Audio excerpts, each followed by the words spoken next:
ನಮಸ್ಕಾರ. K2 ಕನ್ನಡ ನ್ಯೂಸ್ಗೆ ಸ್ವಾಗತ. ವೀಕ್ಷಿಸಿ ಈ ದಿನದ ಸುದ್ದಿಗಳ ರೌಂಡ್ ಅಪ್.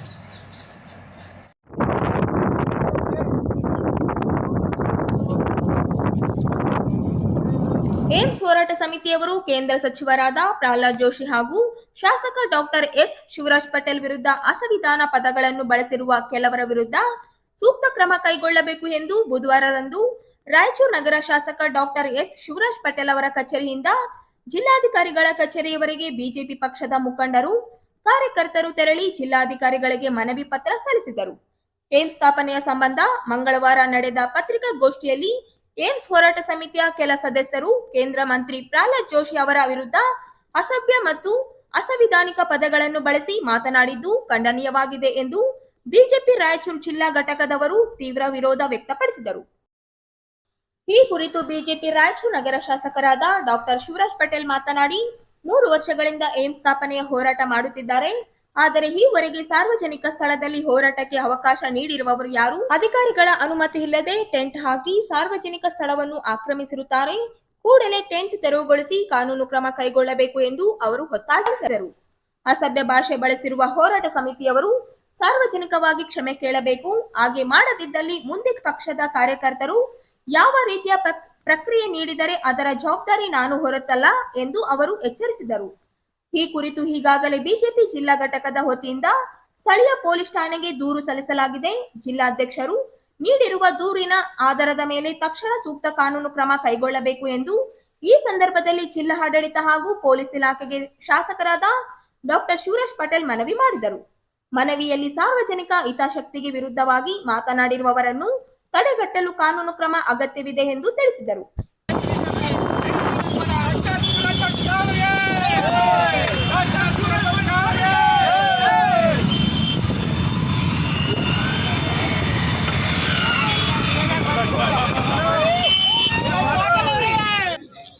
ನನ್ನ ಮಾಹಿತಿ ಪ್ರಕಾರ ಈಗಾಗಲೇ ಒಂದು ಕೇಸ್ ರಿಜಿಸ್ಟರ್ ಮಾಡಿದ್ದಾರೆ. ನಾನ್ ಕೇಸ್ ಅಂತ ಈಗ ಮ್ಯಾಜಿಸ್ಟ್ರೇಟ್ ಕೇಸ್ ಮಾಡಿದ್ದಾರೆ. ಬಟ್ ಇನ್ನೂ ಸ್ಟ್ರಾಂಗ್ ಆಗಿ ಅವ್ರಿಗೆ ಆ್ಯಕ್ಷನ್ ತಗೊಳ್ಳೋಕ್ಕೆ ಸರ್ ಇನ್ನೊಂದು ನಾನು ತಮ್ಮಲ್ಲಿ ವಿನಂತಿ, ಒಂದು ಹೋರಾಟ ಮಾಡಲಿಕ್ಕೆ ಎಷ್ಟು ದಿನ ಸರ್ ತಾವು ಪರ್ಮಿಷನ್ ಕೊಡೋದು? ಈಗ ಅದು ತಮಗೂ ಅಧಿಕಾರ. ಅನಾವಶ್ಯಕವಾಗಿ ಈ ರೀತಿ ಹೋರಾಟ ಮಾಡುವಂಥದ್ದು ನೀವು ಸಾಕು. 3 ವರ್ಷ ಮಾಡಿ 3 ವರ್ಷ ನಾನು ಎಲ್ಲೂ ನೋಡಿಲ್ಲ ಸರ್. ಇದು ನಿಮ್ಮ ಅಧಿಕಾರ ಅಲ್ಲ, ಎಲ್ಲೂ ಇಲ್ಲ ಸರ್. ಅಲ್ಲಿ ಯಾರು ಇರೋದಿಲ್ಲ ಸರ್. ಇಬ್ಬರೇ ಕೂತಿರ್ತಾರೆ.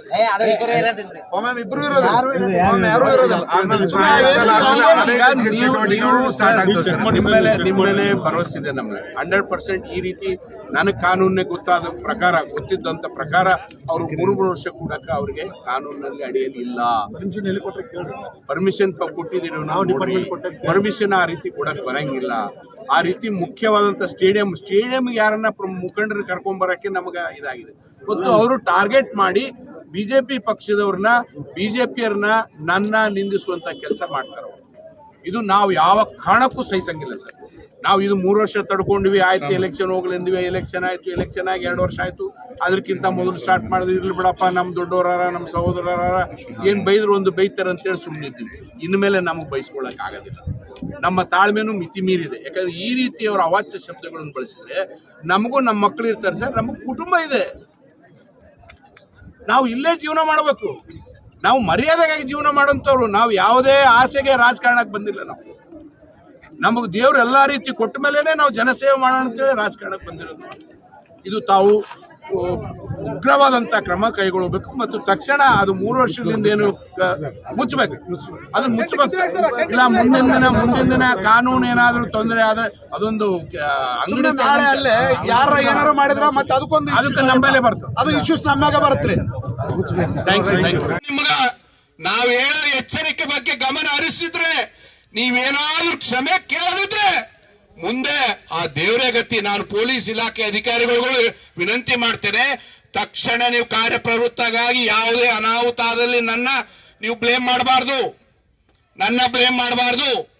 ನಾನು ಇವತ್ತು ನಿಮಗೆ ಮತ್ತು ಜಿಲ್ಲಾಧಿಕಾರಿಗಳಿಗೆ ಇಬ್ಬರಿಗೆ ಮೆಮೊರಂಡಮ್ ಕೊಡ್ತೇನೆ.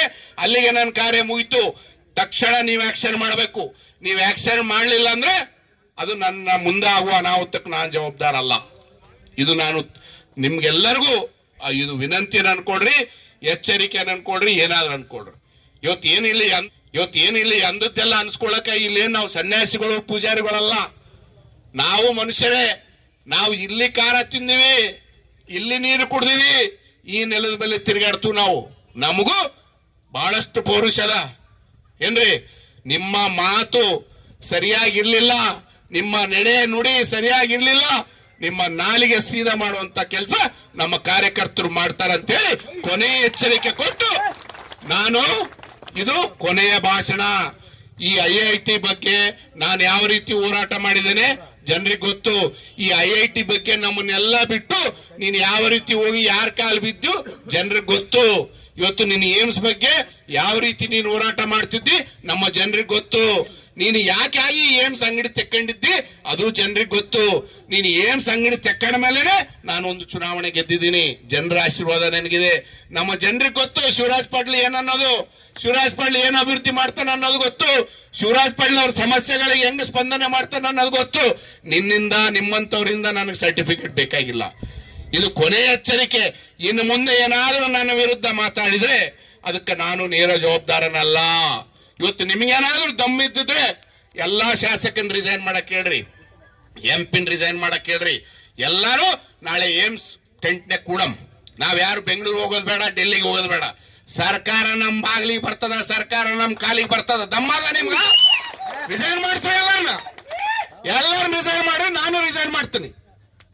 ಎಲ್ಲಾರು ರಿಸೈನ್ ಮಾಡಿ, ನಾನು ರಿಸೈನ್ ಮಾಡ್ತೀನಿ. ಎಲ್ಲಾರು ನಿಮ್ ಜೊತೆ ಕೂಡಿಸ್ಕೊಂಡ್ರೆ ನಾನು ಬಂದು ಕೊಡ್ತೀನಿ, ನಮ್ ಕಾರ್ಯಕರ್ತರು ಕೊಡ್ತಾರೆ. ಅದು ಎಷ್ಟು ಖರ್ಚಾಗ್ತದೆ ಖರ್ಚಾಗ್ಲಿ. ಬೆಂಗಳೂರಿಗೆ ಹೋಗೋದು ಬೇಡ, ಡೆಲ್ಲಿಗೆ ಹೋಗೋದು ಬೇಡ. ಎಲ್ಲ MP ML ಎಲ್ಲ ರಿಸೈನ್ ಮಾಡಮ್. ಯಾವ ಸರ್ಕಾರ, ಕೇಂದ್ರ ಸರ್ಕಾರ ನಮ್ಮ ಬಾಗಿಲಿಗೆ ಬರ್ತದೆ, ರಾಜ್ಯ ಸರ್ಕಾರ 7 MLA ಒಂದು ಜಿಲ್ಲೆಯಲ್ಲಿ ರಿಸೈನ್ ಮಾಡಿ ಸ್ಟ್ರೈಕ್ ಕುಂತಾಗ ರಾಜ್ಯ ಸರ್ಕಾರ ಬರ್ತದೆ, ಕೇಂದ್ರ ಸರ್ಕಾರ ಬರ್ತದೆ. ಮಾಡೋಣ ಬಾ, ದಮ್ಮದನ್ ಕೇಳು. ನಿನ್ಗೆ ಯಾರು ಸಪೋರ್ಟ್ ಮಾಡ್ತಾರ ಅವ್ರಿಗೆ ಕೇಳು ದಮ್ಮದೇನಂತಂದು. ನನಗೆ ಅದ ನೋಡು, ರಿಸೈನ್ ಮಾಡೋಷ್ಟು ದಮ್ಮದ ನಿನಗೆ ಅದೇನು ಕೇಳು. ಇಂಥವೆಲ್ಲ ಎದುರ್ಕೊಂಡು ಇಲ್ಲಿ ನಾನೇನೋ ಎಂಜಿಕೊಂಡು ನಾನು ಮನೆಗೆ ಬಿಡ್ತೀನಿ, ನಾನು ಮನೆಗಿರ್ತೀನಿ ಅಂತ ನಾನು ಇವತ್ತು ಬರಬಾರ್ದು. ಆದ್ರೆ ನಿನ್ನೆ ಅಪ್ಪನ ಬಾಯಿ ಏನು ಮುತ್ತು ರಕ್ತಗಳು ಹೊಂಟು, ಆ ಮುತ್ತು ರಕ್ತಗಳು ಕೇಳಿ ನಮ್ಮ ಕಾರ್ಯಕರ್ತರು ಇಲ್ಲಣ್ಣ ನೀನು ಇವತ್ತು ಬರಲೇಬೇಕು ಅಂದ್ರು. ನಿನ್ನ ಮುತ್ತು ರಕ್ತಗಳು ಕಿವಿಯಲ್ಲಿ ಗುಂಗೊಡ್ತಾವ. ನೀನ್ ಇನ್ನೊಂದು ಸಾರಿ ತಮ್ಮ ಮಾತು ತಪ್ಪಿ ಎಲ್ಲನ ಸಿಕ್ಕಿ ಇಂದ ಎಲೆಕ್ಷನ್ನಾಗ ನಾನು ವಿರುದ್ಧ ಆಡೇ ಬಿಟ್ಟಿದ್ದೆ. ನೀನು ನೆನಪದ ನನಗಿನ್ನು. ಅವತ್ತೇ ಗೊತ್ತಾಯ್ತು ನಿಮ್ಮದ ಉದ್ದೇಶ ಏನಂತ ಹೇಳಿ ನನಗ. ಏನೋ ನಿಮ್ಮ ಉದ್ದೇಶ, ಅದನ್ನ ತಿರುಚಿ ಆಡಿಯೋ ಬಿಟ್ಟಿದ್ರು ಇವರು ದೊಡ್ಡ ಮನುಷ್ಯರು. ಇದು ಏನು ಇವ್ರ ಉದ್ದೇಶ, ಇವ್ರು ಯಾರನ್ನ ತೇಜೋದಯ ಮಾಡಕ್ ಬಂದಾರ, ಯಾರನ್ನ ಸೋಲ್ಸಕ್ ಬಂದಾರ ಅನ್ನೋದು ಜನರಿಗೆ ಗೊತ್ತು. ನಮ್ ಜನರಿಗೆ ನಿನ್ನ ಚಿಲ್ಲರ್ ಬುದ್ಧಿ ಬಿಡಲೆ. ಇನ್ನನ ಜಿಲ್ಲೆ ಬಿಟ್ಟು ಜಿಲ್ಲೆಗೆ ಎತ್ಕೊಂಡು ತಿಂಬಕ್ ಬಂದಿದ್ದಿ, ಎತ್ಕೊಂಡು ತಿನ್ನಂತೇಳಿ ಬಿಟ್ಟಿವ್ ನಾವು. ಇನ್ನು ನಮ್ಮನ್ನು ಕೆಣಕಿದ್ರೆ ನೀನು ಉಳಿತಿದ್ದ? ನಿನ್ನ ಲೆವೆಲ್ಲು, ನಿನ್ನ ಮಾತು ಇವೆರಡೂ ಕಡಿಮೆ ಮಾಡ್ಬೇಕು. ನಿಂದಷ್ಟಿಲ್ಲ, ನಿನ್ನ ಧ್ವನಿನೂ ಅಷ್ಟು ದೊಡ್ಡದು ಬರಬಾರದು ಅಂತ ಎಚ್ಚರಿಕೆ ಕೊಟ್ಟು ನನ್ನ 2 ಮಾತು.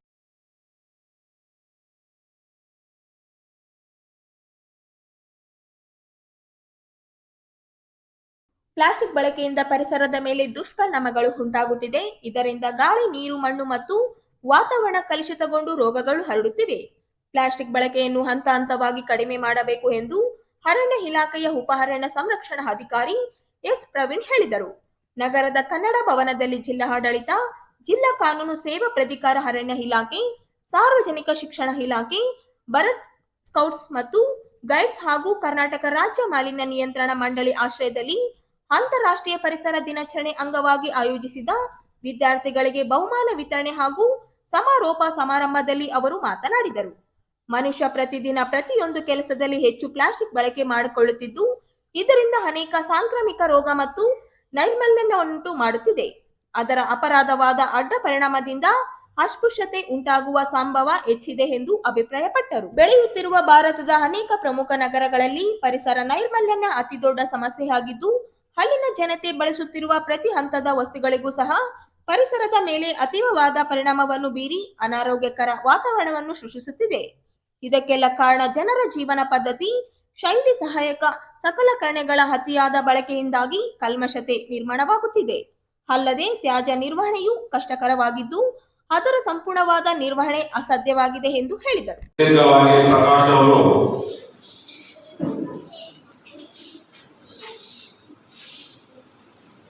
ಹೇಗೆ ನಾವು ಪ್ಲಾಸ್ಟಿಕ್ ಬಳಕೆಯನ್ನು ನಿರ್ಮೂಲನೆ ಮಾಡಬೇಕು, ಅದರಿಂದ ಆಗುವಂತಹ ದುಷ್ಪರಿಣಾಮಗಳು ಏನು ಅಂತ ಹೇಳಿದರು. ಸೊ ಇದ್ರ ಬಗ್ಗೆ ನಾನೇನು ಮಾತಾಡಲಿಕ್ಕೆ ಇಚ್ಛೆ ಪಡೋದಿಲ್ಲ. ಆದರೆ ಒಂದು ಮಾತು ಹೇಳ್ತೀನಿ, ನಾವು ಯೂಸ್ ಮಾಡಿದ್ದು ಪ್ಲಾಸ್ಟಿಕ್ ಎಷ್ಟಿದೆ ಅಂತ ನಿಮಗೇನಾದರೂ ಕಲ್ಪನೆ ಇದ್ರೆ ಅದನ್ನ ನಾನು ಹೇಗೆ ಹೇಳ್ಬೇಕಂತಂದ್ರೆ, ನಮ್ಮ ಭಾರತ ದೇಶ ವಿಶ್ವದ ಎಷ್ಟನೇ ದೊಡ್ಡ ದೇಶ ಅಂತ ನಿಮ್ಗೆ ಗೊತ್ತಾ?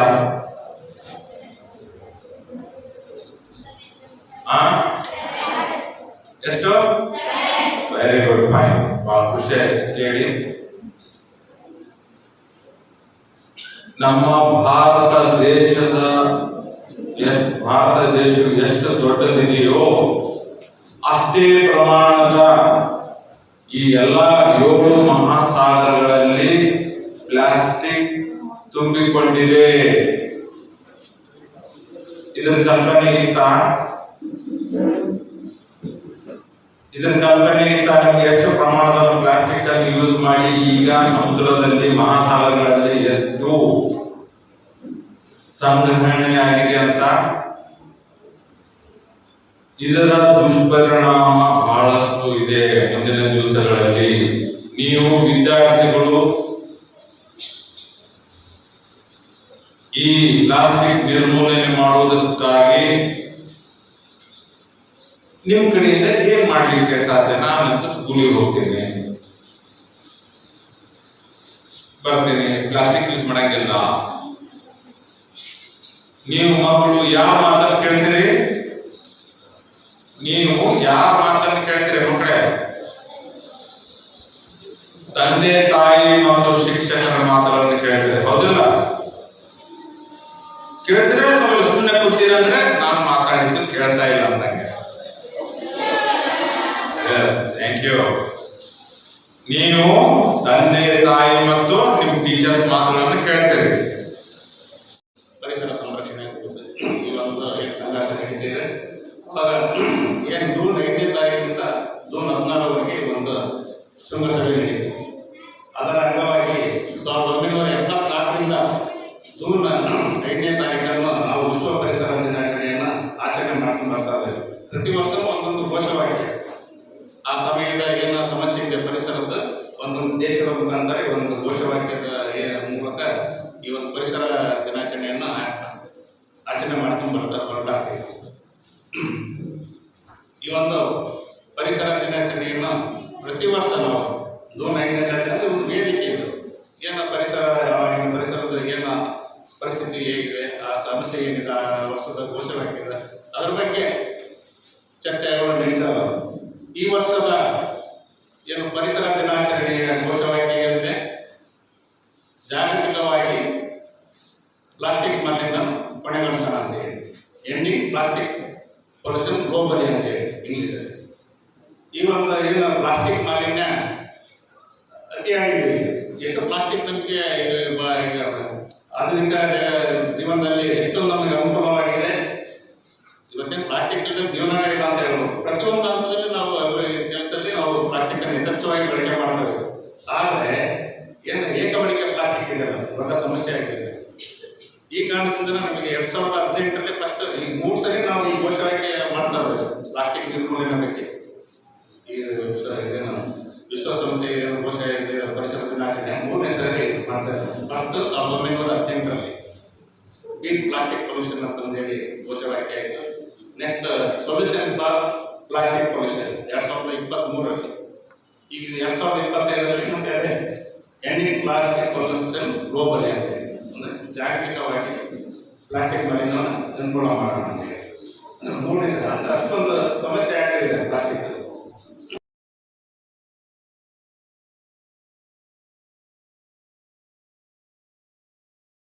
ತಾಲೂಕಿನ ಮನ್ಸಲಾಪುರ ಗ್ರಾಮ ಪಂಚಾಯಿತಿ ವ್ಯಾಪ್ತಿಯ ಮಡ್ಚಡ್ ಗ್ರಾಮ ಕಳೆದ 3-4 ತಿಂಗಳಿಂದ ಕುಡಿಯುವ ನೀರಿನ ಸಮಸ್ಯೆ ಇದ್ದು ಸಾರ್ವಜನಿಕರು ಕುಡಿಯುವ ನೀರಿಗಾಗಿ ಪರದಾಡುತ್ತಿದ್ದಾರೆ. ಪಿಡಿಒ, ಇಒ, ತಾಲೂಕು ಪಂಚಾಯಿತಿವರೆಗೆ ಮೌನಿಕ ಹಾಗೂ ವಾಟ್ಸ್ಆಪ್ ಮುಖಾಂತರ ಹಲವು ಬಾರಿ ತಿಳಿಸಿದರೂ ಯಾವುದೇ ಪರಿಹಾರ ನೀಡಿರುವುದಿಲ್ಲ. ಕಾರಣ ಇಂದು ಮುಜಾಹಿದ್ ಮಡ್ಚಡ್ ಹಾಗೂ ಮೆಹಬೂಬ್ ಮಡ್ಚಡಿಯವರ ನೇತೃತ್ವದಲ್ಲಿ ಗ್ರಾಮಸ್ಥರು ಇಒ ತಾಲೂಕು ಪಂಚಾಯಿತಿ ರಾಯಚೂರು ಯುವತಿಗೆ ಮತ್ತೊಮ್ಮೆ ಮನವಿ ಸಲ್ಲಿಸಿದರು.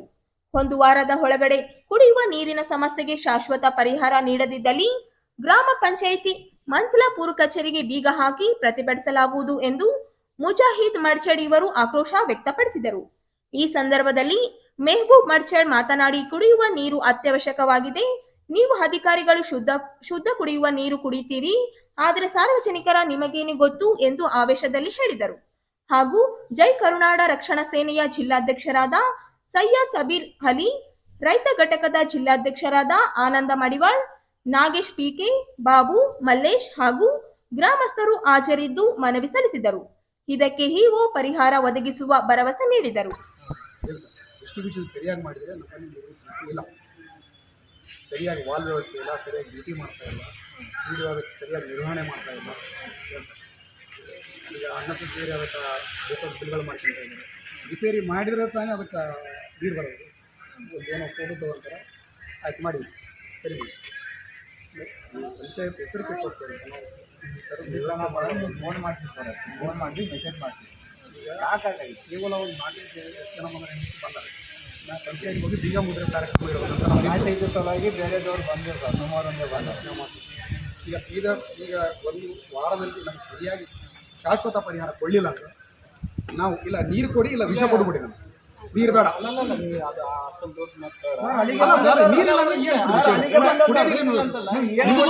ಎಲ್ಲರಿಗೂ ಬೇಕು. ನಾವು ಕೇಳೋದು ಮತ್ತೆ ಎರಡು ಕೇಳ್ತೀವಿ, ಯಾವ್ದಾನ ಕೊಡ್ರಿ. JJM ಪೈಪ್ಲೈನ್ ಮುಖಾಂತರ ಸಪ್ಲೈ ಮಾಡಿದ್ವಿ.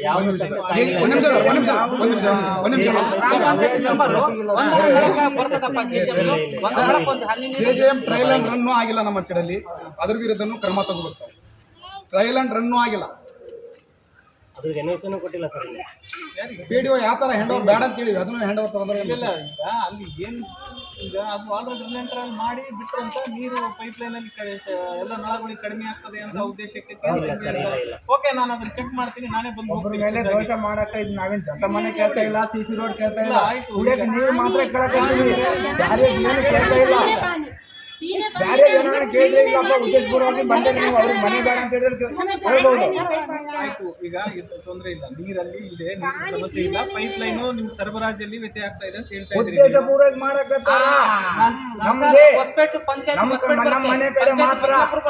ಹೊಸಪೇಟೆ ಅವರು ಮಚ್ಚಪುರ ಅವ್ರು ಯಾಕೆ ಬರ್ತಾ ಇಲ್ಲ, ಬರೀ ಮಂಜಾಳವರು ಮತ್ತು ಪ್ರತಿ ಅದೇ ಓಣಿದವ್ರು ಯಾಕೆ ಬರ್ತಾ ಇದ್ದಾರೆ ಅಂದ್ರೆ ನಿಮ್ಮಲ್ಲಿ ವಾಟ್ಸ್ಆಪ್ ತೆಗೆದು ನೋಡಿ 1, 2, 3, 4 ನಂಬರೇ ಇರ್ತಾವ. ನಮ್ಮ ಮನೆ ಕಡೆ ಮಾತ್ರ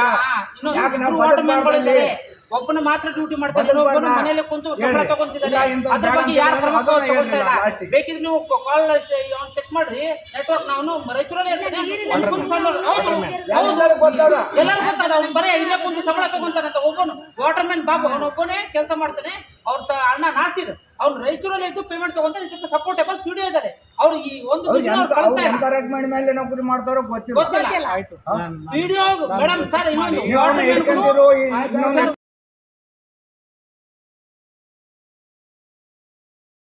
ಭಾರತ್ ವಿಕಾಸ್ ಪರಿಷತ್ ಹಾಗೂ ಸರ್ಕಾರಿ ಪಾಲಿಟೆಕ್ನಿಕ್ ಕಾಲೇಜ್ ವತಿಯಿಂದ SSLC ವಿದ್ಯಾರ್ಥಿಗಳಿಗೆ ಮುಂದಿನ ಆಯ್ಕೆ ಕುರಿತು ಮಾಹಿತಿ ಕಾರ್ಯಾಗಾರವನ್ನು ಜೂನ್ 27ರಂದು ಹಮ್ಮಿಕೊಳ್ಳಲಾಗಿದೆ ಎಂದು ಭಾರತ್ ವಿಕಾಸ್ ಪರಿಷತ್ ಅಧ್ಯಕ್ಷ ಆನಂದ ತೀರ್ಥ ಫಡ್ನಿಸಿ ಹೇಳಿದರು. ನಗರದ ಪತ್ರಿಕಾ ಭವನದಲ್ಲಿ ಸುದ್ದಿಗೋಷ್ಠಿ ಉದ್ದೇಶಿಸಿ ಮಾತನಾಡಿ, 10ನೇ ತರಗತಿ ವಿದ್ಯಾರ್ಥಿಗಳ ಜೀವನದಲ್ಲಿ ಒಂದು ಪ್ರಮುಖ ಘಟ್ಟ. ಅಲ್ಲಿಯವರೆಗೆ ಎಲ್ಲ ವಿದ್ಯಾರ್ಥಿಗಳಿಗೂ ಒಂದೇ ತೇರನಾದ ಅಭ್ಯಾಸ ಕ್ರಮವಿದ್ದರೆ ಮುಂದೆ ಅದು ಬಹುಮುಖ್ಯವಾಗಿ ಟೀಸಿಲೊಡೆಯುತ್ತದೆ. ಆಗ ಪಾಲಕರಿಗೆ ಮತ್ತು ವಿದ್ಯಾರ್ಥಿಗಳಿಗೆ ಆಯ್ಕೆ ತುಂಬಾ ಕಠಿಣಕರವಾಗಿ ಪರಿಣಮಿಸುತ್ತದೆ. ಹಾಗಾಗಿ ಪಾಲಕರು ಮತ್ತು ವಿದ್ಯಾರ್ಥಿಗಳು ಪರಿಣಿತರೊಂದಿಗೆ ಚರ್ಚಿಸಲು ಒಂದು ವೇದಿಕೆಯ ಅವಶ್ಯಕತೆ ಇದ್ದು, ಆ ವೇದಿಕೆಯನ್ನು ಕಲ್ಪಿಸಲು ಈ ಕಾರ್ಯಕ್ರಮವನ್ನು ಆಯೋಜಿಸಲಾಗಿದೆ ಎಂದ ಅವರು, ಕಾರ್ಯಕ್ರಮದಲ್ಲಿ ಭೀಮಸೇನ್ ರಾವ್, ರಾಘವೇಂದ್ರ ವಿ, ಕಾಂತನವರ, ಬಾಬುರಾವ್ ಶಗ್ನಿಸಿ, ಶ್ರಾವಣಕುಮಾರ ಅವರು ಸಂಪನ್ಮೂಲ ವ್ಯಕ್ತಿಗಳಾಗಿ ಮಾರ್ಗದರ್ಶನ ನೀಡಲಿದ್ದಾರೆ ಎಂದರು. ವಿದ್ಯಾರ್ಥಿಗಳ ಸುಭದ್ರ ಭವಿಷ್ಯಕ್ಕಾಗಿ ಅವರ ಮುಂದಿನ ವಿದ್ಯಾಭ್ಯಾಸ ಸೂಕ್ತ ಆಯ್ಕೆಗಾಗಿ ಈ ಕಾರ್ಯಕ್ರಮದಲ್ಲಿ ವಿದ್ಯಾರ್ಥಿಗಳು ಹೆಚ್ಚಿನ ಸಂಖ್ಯೆಯಲ್ಲಿ ಭಾಗವಹಿಸಿ ಸದುಪಯೋಗ ಪಡಿಸಿಕೊಳ್ಳಬೇಕು ಎಂದು ಮನವಿ ಮಾಡಿದರು. ಸಾಮಾಜಿಕ ಬಂಧುಗಳೆಲ್ಲ ಜಾಗೃತಿ ಮೂಡಿಸಿ ಜನಗಳಿಂದ ಹಣ ಸಂಗ್ರಹಣ ಮಾಡಿ ಸೈನಿಕರಿಗೆ ಬೇಕಾದ ವಸ್ತುಗಳನ್ನ ವಿತರಿಸಿದ್ರು. ಈ ಮೂಲಕ ಭಾರತ ಪರಿಷತ್ ಉದಯ ಆ ಒಂದು ಸಂಘಟನೆ ಹಿನ್ನೆಲೆಯಲ್ಲಿ ರಾಷ್ಟ್ರಾದ್ಯಂತ ಸಂಘಟನೆ ಆಗಬೇಕು, ಜನಸೇವಾ ಕಾರ್ಯಕ್ರಮ ನಡೀಬೇಕು ಅಂತೇಳಿ ಈ ಭಾರತ ವಿಕಾಸ ಪರಿಷತ್ನ ದೇಶದ ಎಲ್ಲ ಕಡೆ ವಿವಿಧ ಸಂಘಟನೆಗಳ ಮೂಲಕ ಬೆಳೆಸ್ತಾ ಬಂದು ರಾಯಚೂರಿನ ಶಾಲೆಗೆ ಖರ್ಚು ಮಾಡಿ 25 ವರ್ಷದಿಂದ ಕೆಲಸ ಮಾಡ್ತಾ ಇದೆ. ಅನೇಕ ಸಾಮಾಜಿಕ ಕೆಲಸಗಳನ್ನು ಮಾಡ್ತಾ ಇದ್ದೀವಿ. ಅದರ ಅಂತರ್ಗತವಾಗಿ ನಾವು ಈ ವರ್ಷ ಒಂದು ಹೊಸ ಕಾರ್ಯಕ್ರಮವನ್ನು, ವಿನೂತನ ಕಾರ್ಯಕ್ರಮ ಬೇಕಿರಬಾರದು, ಒಂದು ವಿನೂತನ ಕಾರ್ಯಕ್ರಮವನ್ನು ನಾವು ಹಮ್ಮಿಕೊಂಡಿದ್ದೇವೆ. ಏಕೆಂದರೆ ಸಾಕಷ್ಟು ಜನ ವಿದ್ಯಾರ್ಥಿಗಳಿಗೆ SSLC ಪಾಸ್ ಆದ ತಕ್ಷಣ ಏನು ಮಾಡಬೇಕು ದೊಡ್ಡ ಸಮಸ್ಯೆ ಇದೆ, ದೊಡ್ಡ ಪ್ರಶ್ನೆ ಆಗ್ತದೆ. ಏನು ಮಾಡಬೇಕು ನಾವು ಅಕ್ಕ ಪಕ್ಕ ಸುತ್ತಮುತ್ತ ಇರೋರ ಮಾತು ಕೇಳಿ ಏನೋ ಒಂದು ಕೋರ್ಸಿ ಸೇರಿಕೊಂಡು ಕೆಲವರು ಯಶಸ್ವಿ ಆಗ್ತಾರೆ, ಕೆಲವರು ಯಶಸ್ವಿ ಆಗ್ತಾರೆ. ಅದರ ಬದಲಾಗಿ ಅವರ ಮನಸ್ಸಿಗೆ ತಿಳಿಯುವಂತೆ, ಅವರ ಮನಸ್ಸಿಗೆ ಮೂಡುವಂತೆ, ಜಾಗೃತಿ ಮೂಡುವಂತೆ ಏನು ಮಾಡಿ ನಮ್ಗೆ ಚೆನ್ನಾಗಿರುತ್ತೆ ಅನ್ನೋದನ್ನ ಒಂದು ಕಲ್ಪನೆ ಕೊಡೋ ದೃಷ್ಟಿಯಿಂದ, ಮಾಹಿತಿ ಕೊಡೋ ದೃಷ್ಟಿಯಿಂದ ನಾವು ಈ ಒಂದು ಕಾರ್ಯಾಗಾರವನ್ನು ಆಯೋಜಿಸ್ತೇವೆ. ದಿನಾಂಕ 27ರಂದು ಸರ್ಕಾರಿ ಪಾಲಿಟೆಕ್ನಿಕ್ ಕಾಲೇಜಲ್ಲಿ, ಪಾಲಿಟೆಕ್ನಿಕ್ ಕಾಲೇಜಿನ ಸಹಯೋಗದಲ್ಲಿ ಈ ಕಾರ್ಯಕ್ರಮವನ್ನು ನಾವು ಆಯೋಜಿಸ್ತೇವೆ. ಇದಕ್ಕೆ ಸಂಪೂರ್ಣ ವ್ಯಕ್ತಿಗಳಾಗಿ ಶ್ರೀ ಭಿಕ್ಷಲ್ ರಿಟೈರ್ಡ್ IT ಆಫೀಸರ್ ಬರ್ತಾ ಇದ್ದಾರೆ, ಶ್ರೀ ರಾಘವೇಂದ್ರ ಕಾಂತರಾವ್ ಅವರು ಕೂಡ ರಿಟೈರ್ಡ್ ಪ್ರಿನ್ಸಿಪಾಲ್, ಮತ್ತು ಬಾಬುರಾವ್ ಶಬುಜಿ ಅವರು SK ಪ್ಯಾರಾಮೆಡಿಕಲ್ ಬರ್ತಾ ಇದ್ದಾರೆ. ಅಂದರೆ ವೈದ್ಯಕೀಯ ಸಂಬಂಧಪಟ್ಟ ಮಾಹಿತಿಗಳನ್ನ ಬರೀತಾ ಇದ್ದಾರೆ. ಮತ್ತು ಶ್ರವಣ್ ಕುಮಾರ್ ಅವರು ಕೌಶಲ್ಯಾಭಿವೃದ್ಧಿ, ಅವರು ಕೂಡ ಕೌಶಲ್ಯಾಭಿವೃದ್ಧಿಗೆ ಮಾತಾಡ್ತಾರೆ.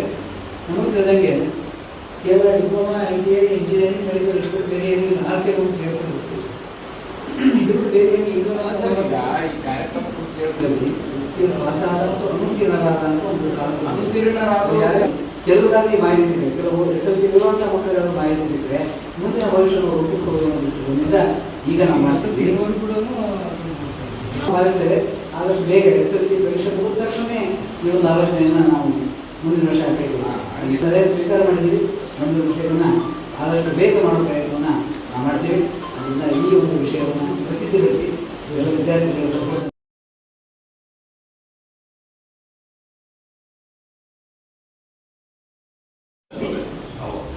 ಮಾಧ್ಯಮ ಮಿತ್ರರಿಗೆ ಈ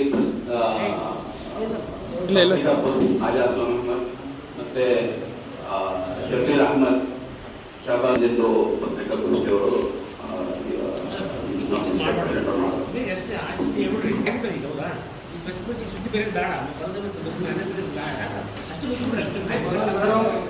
ಪತ್ರಿಕಾ ಮಾಧ್ಯಮದವರು ಅದನ್ನ ಪ್ರಸಾರ ಮಾಡದೆ ನೈತಿಕವಾಗಿ ನಿಮ್ಮೆಲ್ಲರಿಗೆ ಸಭೆ